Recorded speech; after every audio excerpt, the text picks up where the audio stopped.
Good Lord. Good morning, everybody. My name's Robin. I've recorded this now like 5 times, and my computer just keeps messing up. I don't have money for a new one, but this computer is not working very well anymore. I'm going nuts. And I'm sick. That's why my voice is weird. I've been sick for a week. I feel horrible. And now I can't even record my podcast. Oh my God, things could be worse. Good morning, good morning, good morning. You're listening to me reading stuff on this stormy Thursday. I'm just kidding. It ain't storming in Beverly Hills. I'm just pretending. I've been pretending in a lot of ways lately. It's some sort of survival mechanism. I'm not sure that it works, but my number one hero of all time, I mean it when I say it this time, Lieutenant Joe Kenda, homicide detective out of Colorado Springs, Colorado. He's retired now. He has a show on ID Network that I highly recommend called Homicide Hunter with Lieutenant Joe Kenda. And I've been practicing, for whatever reason, I've been practicing that moment when a detective has to talk to a murder victim's family about what happened, even though it's a horrible time to have that conversation. So check it out. Tell me how I do. Hi there. My name is Lieutenant Robbie O'Neill with the Omaha Police Department. I realize this is a difficult time for you all, but I was wondering if I could ask you a couple of questions about what happened here tonight. I'm sorry to laugh. I don't mean to laugh. I wouldn't laugh if I were really doing it. I'm still perfecting my delivery, but it's pretty good. I'm still also pretending I have an entire crew of people helping me out in my studio as well. That's just wishful thinking. Something tells me I'm never going to be able to say the words like my crew and mean it. Just in pretend here. Every morning, even though I do enter my studio solo, I walk in here, I'm like, hello, everybody. How you guys doing? I hope you're well rested because we have a shit ton of work to do. Damien, have you started on that dry point for me? I hope so. Did anyone make coffee yet? Oh my God, Brenda, you brought donuts. Thank you, girl. And usually this awesome pretend crew I have fades into the distance after my initial encounter, but it does help me thrust into the day. I got a cough. Hold on a second. Let me hit pause. You're lucky you didn't hear that. Again, sorry about my voice being weird. I just have a sinus infection. I haven't had one in a while, so at least I went a while without one, but it's back. I'm going to go backwards today because I'm just feeling like it. So I'm going to read you a poem. I'm not even going to tell you who it is, and then we'll talk about it after the fact. This is called Some People. Some people ascend out of our life. Some people enter our life uninvited and sit down. Some people calmly walk by. Some people give you a rose or buy you a new car. Some people stand so close to you. Some people you've entirely forgotten. Some people are actually you. Some people you've never seen at all. Some people eat asparagus. Some people are children. Some people climb up on the roof, sit down at a table, lie around in hammocks, take walks with their red umbrella. Some people look at you. Some people have never noticed you at all. Some people want to take your hand. Some people die during the night. Some people are other people. Some people are you. Some people don't exist. Some people do. When I read this poem, I don't know, I feel like my head is the head of a match or a cigarette or something being smudged out in the bottom of a sink. And somehow that's a good thing.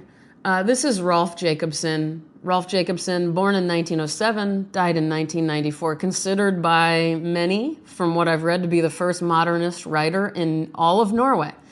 I'm reading from The Winged Energy of Delight, as usual. At some point, I'll read every poem in this book. It's selected translations by Robert Bly. This is from Perennial Books, published in 2004.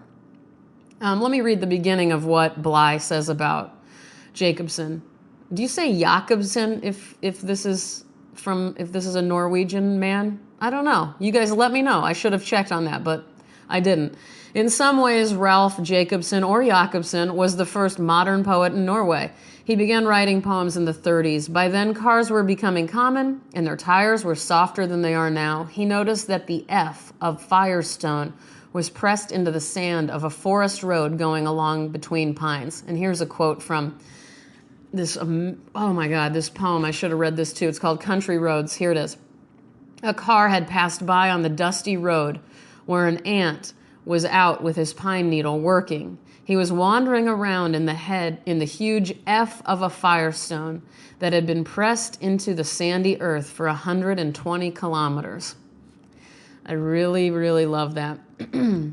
You know what, you guys? I was interviewed for something last week and I told this person in my studio when we were talking about, I don't know why I just launched into this, by the way, but we were talking about how lonely it can be to be an artist or a writer because you just don't know if anyone gives a shit about what you're doing half the time, you know?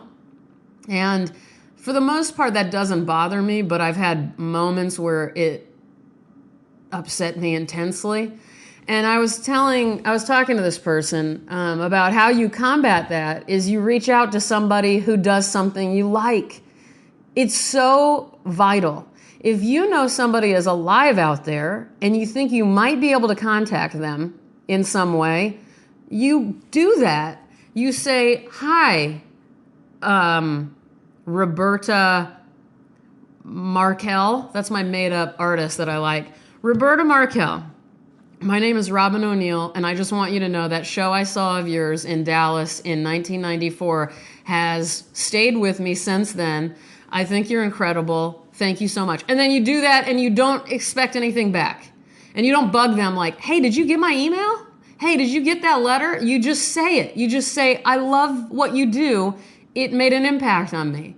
If everyone did that to a writers or artist or whatever the hell, I mean, and sometimes people don't care. Billy and I saw somebody get complimented the other day for this amazing head wrap they had made. And this person was like, oh my God, that is incredible. And they go, thanks. It's a very LA thing. It really annoyed me and it annoyed Billy. But you know what? You say it anyway. If you mean it, you say it. And mean what you say what you mean, don't be mean when you say it. That's a whole other topic of conversation. I want to say thank you. I actually got a new iTunes review. Thank you, Jenny Pierce. Oh my God, thank you, Jenny. I got to find you online and see who you are because this really meant a lot to me. She said that she's been listening in her studio, and she said also, this is a quote, and this I am shocked to find, I do actually enjoy hearing what is going on with her. This is never the case for me. I usually just want people to get to the stuff we subscribed for, the subject of the podcast. But apparently there is this one anomaly out there in the pod sphere, and that is Robin. Jenny, thank you so much for saying that, because sometimes I wonder. I get a lot of feedback about that without asking about it, because I'm like, should I even be talking about myself? And I didn't do that as much in the beginning, but most people say I want more of that. So I just kind of do whatever feels natural at the time, but hearing that means a lot to me. Thank you guys to all of you who listen. And for writing an iTunes review, that means the world to me, Jenny. So thank you very much. You guys can subscribe on iTunes. You can also see what I'm doing on Twitter and Instagram at ROBYN_ONEIL. And a huge thanks to somebody named Jordan on Twitter for mentioning they are now enjoying saline spray almost as much as me. That was really cute. That made me happy. You guys, I may be talkative, but there's got to be an end to even this. I'm sorry I keep coughing. You guys, I'm just not feeling great. I love you, though. I hope you're finding where you're necessary. Don't make fun of others too often. I don't know why I said too often. How about at all? Everyone's doing their best, as depressing as that seems. I haven't reminded you of that in a while. Be honest about who you are. Draw your favorite vegetable, just for fun. Draw it in the margins of an envelope and send it to your aunt. Eat your favorite fruit. Bring someone some brownies, but not me because I don't like sweets. Be safe out there. In the human versus nature war, I would say nature wins a good 99.73% of the time. As for humans versus humans, it's anyone's guess. Do your thing. Wear what you dig. Don't go outside with wet hair. Good night, good morning, and goodbye.